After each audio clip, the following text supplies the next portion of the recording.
We've arrived in Xian in the province of Shanxi, right in the middle of China. Xian was the capital of the Chinese Empire for more than 1,000 years up until the 10th century. At the time, in the heyday of the Silk Road, it was the biggest city in the world with 2 million inhabitants. Today it numbers 8 million, which places it amongst the top 10 Chinese cities.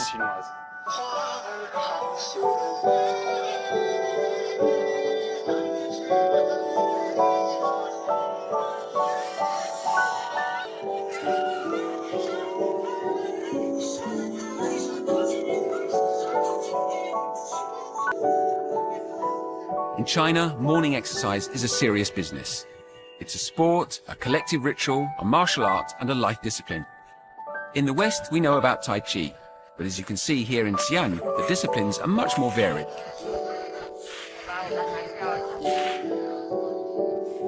Helps you unwind. You have to think of someone you like. Actually, you have to think of someone who annoys you and, No, I'm only joking. In fact, it's a form of sport.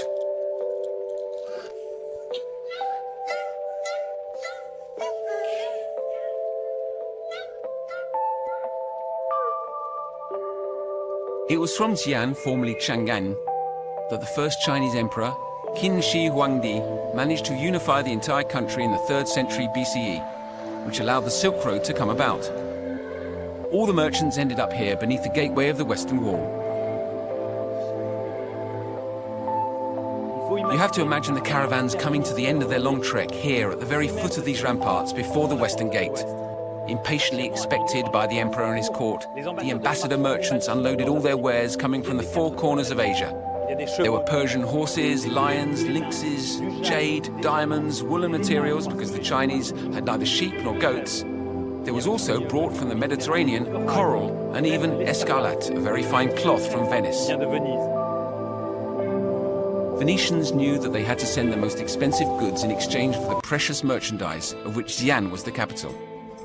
Because it was right here, 5,000 years ago, that the cultivating and weaving of silk was invented. The fashion designer, Fan Yanyan, cultivates this 50-century-old inheritance. Looking at how refined Madame Fan's fabrics are, it's easy to understand that Western women, beginning with those from the Roman Empire, were crazy about getting hold of Chinese silks.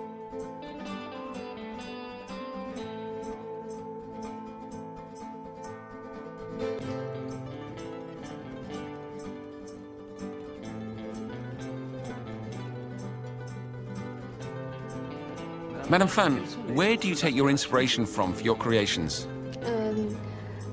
I mainly draw inspiration from the Mogao caves. I chose to use silk so as to build my career around the culture of the Mogao caves, because silk is a Chinese cultural symbol. It is capable of representing the culture emanating from the caves. On the edges of the Taklamakan Desert, these famous Mogao caves, known as the Caves of the Thousand Buddhas, are an essential link in the Silk Road. That's where the first great vestiges of Chinese Buddhism can be found. You mentioned the Caves of the Thousand Buddhas. What is it you find so moving about them? What were you looking for in terms of inspiration? I spent 2 years in Dunhuang. I saw extremely refined wall paintings. For me, they represent an artistic treasure by which you can't help but be overwhelmed. The wall paintings in the Mogao caves are in fact from different periods. Each period has different styles and artistic forms. I like the wall paintings of all the periods because their forms and styles all have completely different artistic qualities. I wanted to find a way of transmitting this art. I chose silk after considering all its qualities, its gentleness, its suppleness, its comfort, its splendor.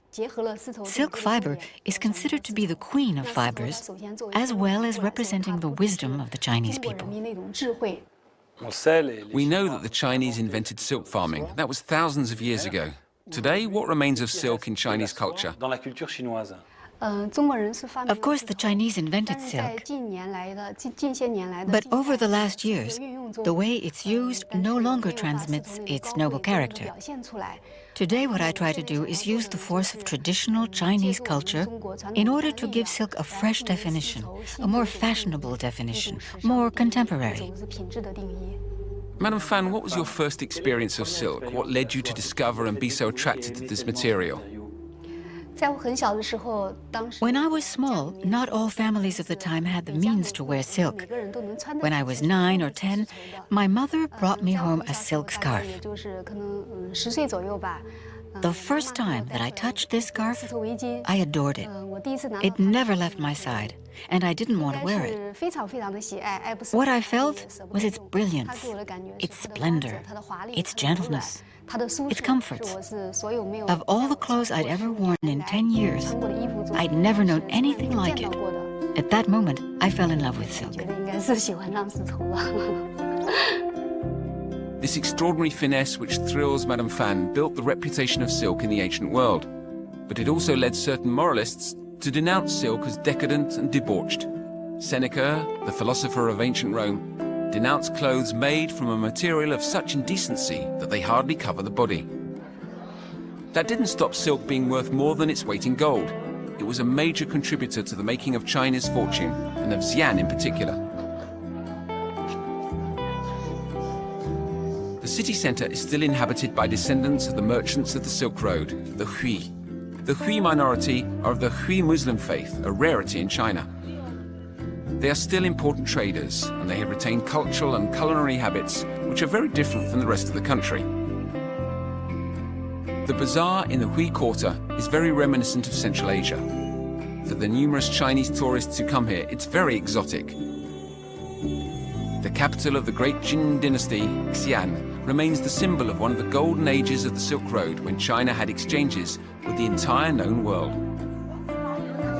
Since leaving Venice, we've been talking about dialogue between cultures for more than 12,000 kilometers along the Silk Road.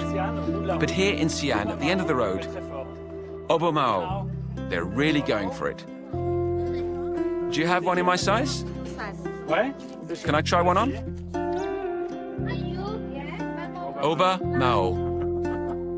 We've come full circle.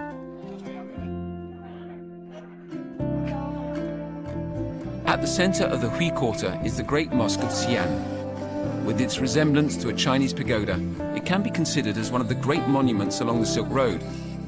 It was the people of the caravans who brought Islam to these parts, probably Persian merchants, ancestors of the Hui, who pray in the mosque every Friday. We're in the oldest mosque in China. A stone dates it to the year 742. At that time, Xian was the capital of the empire, and the city contained more than 5,000 foreigners. Turkish, Arab, Armenian, Persian, but also Korean. They all had the right to pray as they wished and to build the places of worship they wanted. The most striking building, the most unexpected of mosques, is undoubtedly this pagoda. In fact, it's a minaret, but adapted in Chinese style. As is this gateway, adorned with Arabic cursive writing rather than ideograms.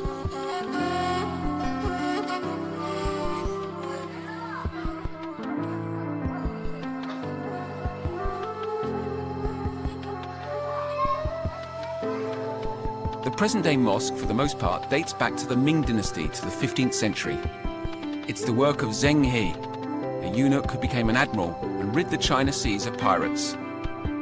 A member of the Hui minority and therefore Muslim, Zheng He was very much a favorite at the emperor's court. He was honored with the official title Sanbao Taijian, meaning Great Eunuch of the Three Jewels, and was allowed to embellish the mosque of his native city.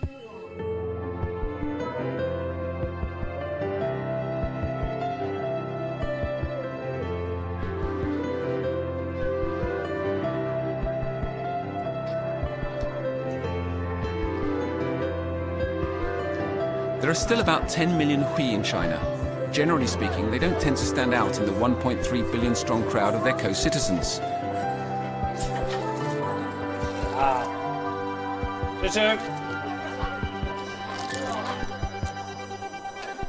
The famous crab.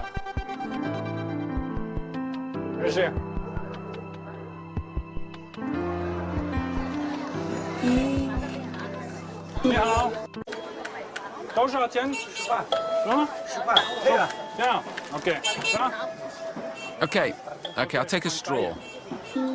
Ah, a real little Chinese meal of the Hui minority.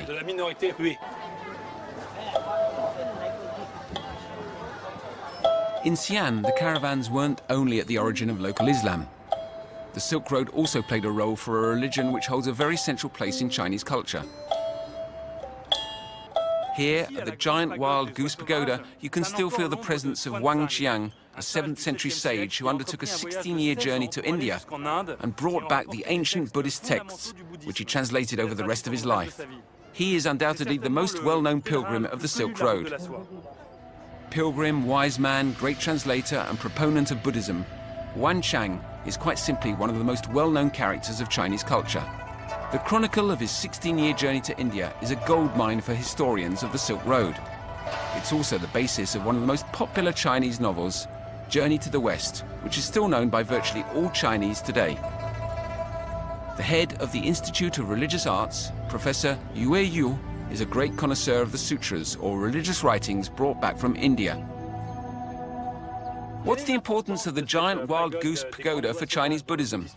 This tower here has a very important emblematic significance because it was built upon the return of the monk Xuanzang after his journey to India to bring back Buddhist writings. And this is also where Xuanzang translated them. He was the one who translated the vast majority of them, making up 1,335 volumes. These 1,335 volumes represent a quarter of all the Buddhist writings translated into Chinese.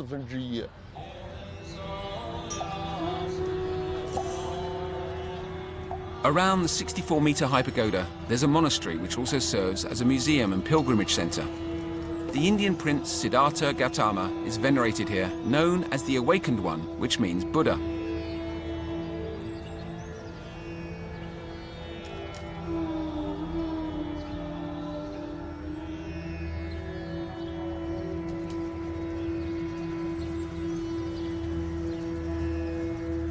How many Buddhists are there in China today? And what is the place of Buddhism in modern China? In the world today, only 3% of Buddhists are Indian, while 46 to 48% of Buddhists are Chinese.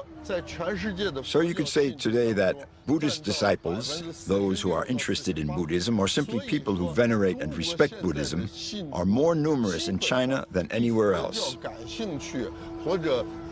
Buddhism doesn't wait to receive charity from God or from Allah. You just need to learn and cultivate yourself all alone, and you are a Buddhist. In reality, you need to strive for it. It's like how the monk Xuanzang put it. I would rather take a step forward and die than half a step backwards and remain alive. That's the cultural spirit of the Silk Road.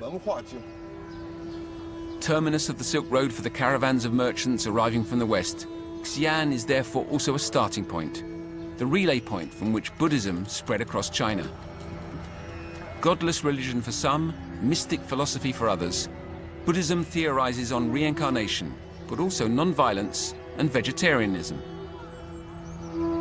The giant Wild Goose Pagoda remains one of the most important monasteries in China. Monks and nuns hold offices here each day in the midst of enormous crowds of tourists.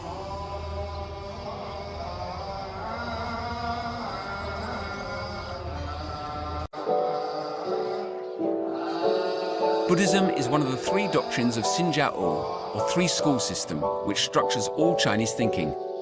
It's the most recent of the trio, formed with Taoism and Confucianism. It has nearly 150 million followers, mostly belonging to the Chan school of Buddhism, meaning meditative state, and to the Pure Land school.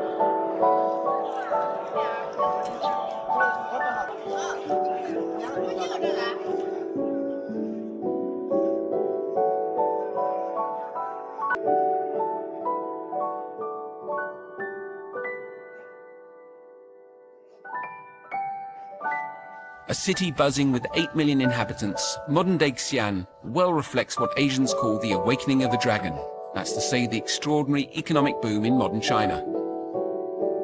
A country with a gross domestic product of more than $9 million, the second largest in the world, which is constantly building and investing. In the center of Xian, the clock tower still stands proudly as a reminder of ancient times, those of the Silk Road, of course. It dates back to the Ming Dynasty and was intending to demonstrate to merchants and travelers just how powerful the emperor was. Its enormous bell dates back to the 8th century and weighs more than 6 tons. It announced the arrival of the caravans, sounded the changing of the guard, and when necessary, gave the alarm. Today, compared to the new 30-story blocks of flats, the magnificent medieval tower seems quite modest. It nonetheless continues to determine modern-day Xian's urbanism, with its square-built sides each marking the beginning of a great avenue leading off towards the cardinal points. Gigantic avenues, each continuing for a dozen or so kilometers. Despite its triumphant modernism, the city has conserved certain traditions from the time of the Silk Road, such as the famous Chinese circus. The troupe of the Shanxi region is one of the most famous in the country. Families put a lot of pressure on their children. In the circus, as with any other domain, they have to succeed, distinguish themselves in a system which is both communist and deeply meritocratic. The children of this troupe come from all over to live here as boarders, practicing every day with strict discipline and studying at school in the evening after rehearsals.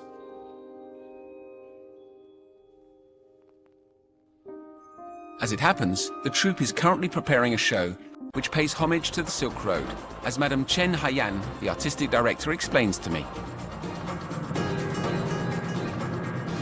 Are the acrobatic techniques which we see in your show purely Chinese?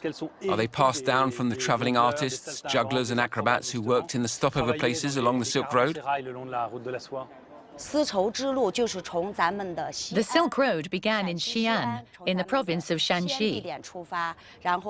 From here it crossed Dunhuang, Persia, diverse places with very different styles and artistic techniques, until it arrived in ancient Rome. There are traditional Chinese numbers, like the Chinese vases, contortions, candle contortions, and also handstand routines. Balancing and contortions are particularly Chinese numbers. There is also the hat juggling number, which is one of the numbers combining and inspired from foreign techniques. As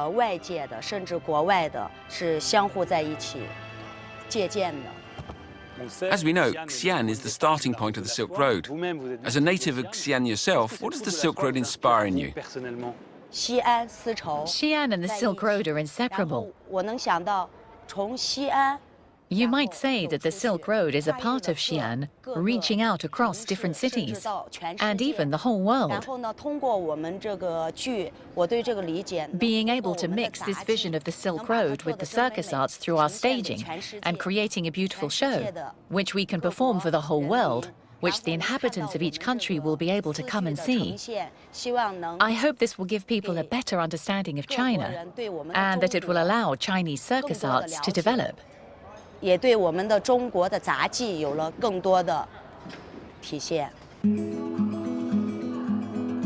China, discipline and collective effort are values which are virtually sacred. It's the message taught by Confucius. Collective accomplishment is worth a lot more than personal interest. Or rather, they go hand in hand.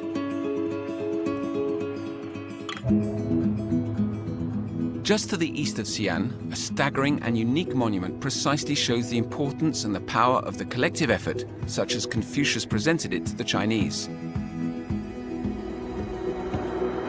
It's the Terracotta Army, which guards the necropolis of the Emperor Qin Shi Huangdi, the unifier of the Middle Empire.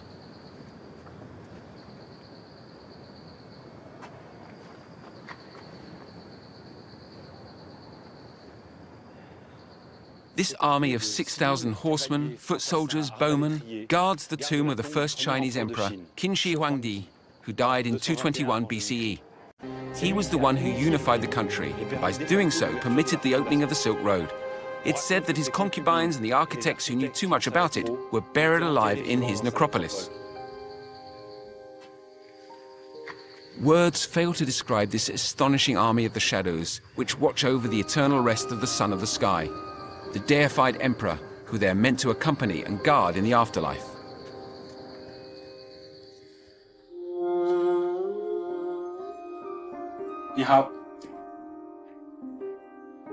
The authorities have granted me a very rare privilege, to cross the barriers which hold back the tens of thousands of tourists to have direct contact with these terracotta statues. Or rather, to meet those who work on them, like Professor Lan Desheng, the head of the conservation teams, which restore one by one each statue.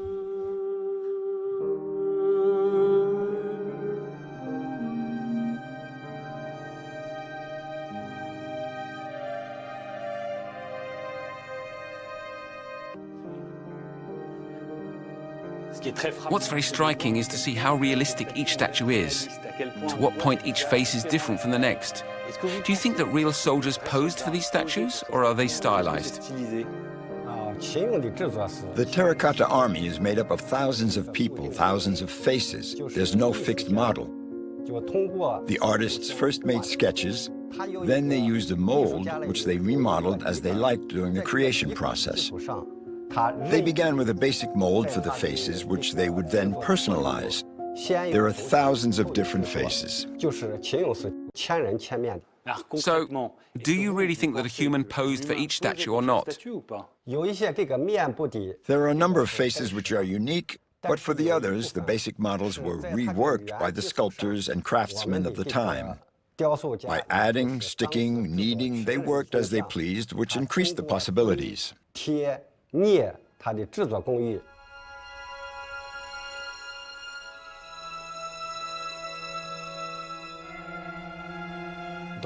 In ancient Chinese tradition, soldiers and slaves were sacrificed at the feet of a lord who had died and were put in his tomb.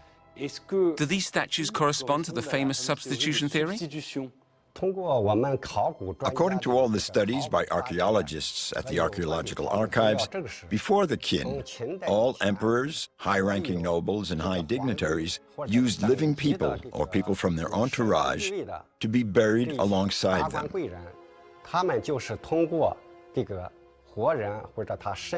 But after the Qin, institutions changed. Statues or animals or even plants were used instead.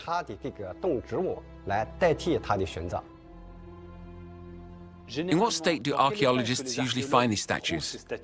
When we extract them, not a single statue of the terracotta army is completely intact. At best, there are in about 20 pieces. At worst, we've already had 200 pieces. That was a very damaged statue.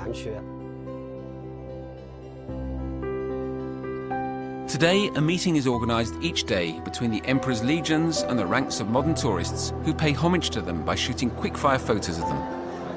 What is striking in this face-off is to what point the soldiers of 2,000 years ago are bigger than today's Chinese, unless the artists of the time enlarged the statues of their models to help them travel through eternity.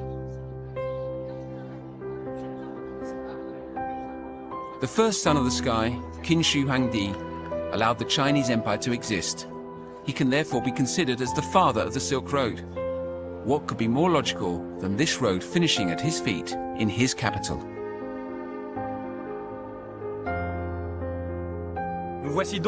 This stone marks the official starting point of the Silk Road.